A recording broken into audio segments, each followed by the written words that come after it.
Hi, I'm Bob Kovacs, and I've got a problem. It used to be when I opened the hatch to my car, the hatch would just go sailing all the way up to the top. And now, this is what I get. I can push it all the way up, and it'll stay up there, but the problem is that these lift supports for the hatch no longer have the charge they used to have, and they no longer have the oomph to push the hatch all the way up by themselves. So in this video, I'm going to replace the hatch supports. Now this is a specific car. This is a Suzuki SX4, and one of the methods I'm going to use to replace these is pretty specific to the SX4. However, the other method is pretty much general for any car because these lift supports use a universal 10mm ball joint to install them.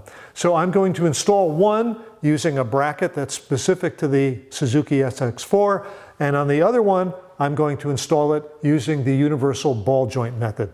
Neither is very hard. Let's go ahead and get started. The first thing I'm going to do is to take a 4-foot level and use that to prop up the hatch. I'm going to put a rag on top so that it doesn't scratch the glass or the plastic. I'm doing this because when I remove the hatch support, I don't want the hatch to come crashing down on me. I'm going to remove the upper joint first. So this black band right here is a spring. I'm going to get the screwdriver tip underneath that spring, pry it out just a little bit. Then as you wiggle the hatch, you can pull the upper joint apart.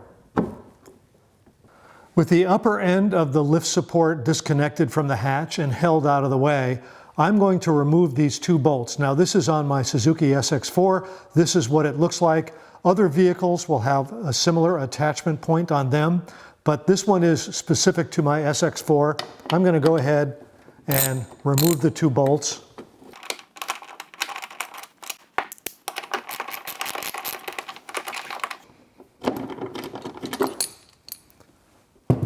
And now the strut is removed.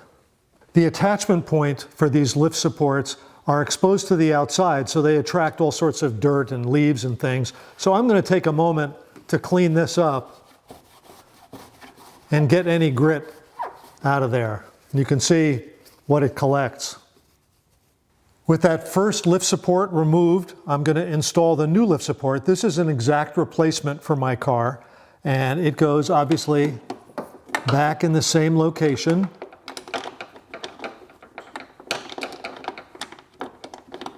So get the bolts finger tightened, and then use the ratchet to finish it.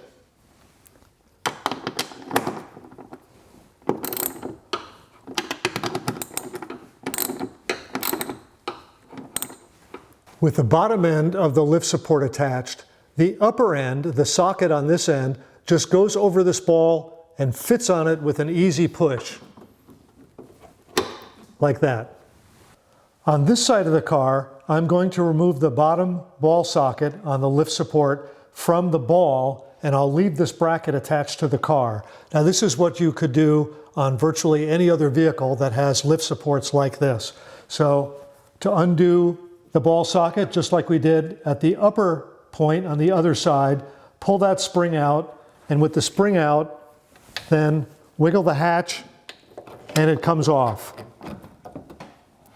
This is the new lift support. I'm simply going to pop the socket over the ball mount like that and lift the hatch and put the upper ball socket over the ball and push it on.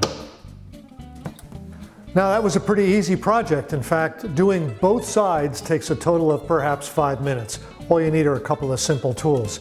And now that it's all done, I lift my hatch and it flies right up to the top just like it's a new car. This is a 13-year-old car, so you have to expect that the lift supports wear out over time, but now they're restored to like new. Hey everybody, I'm Bob Kovacs. Thanks for watching.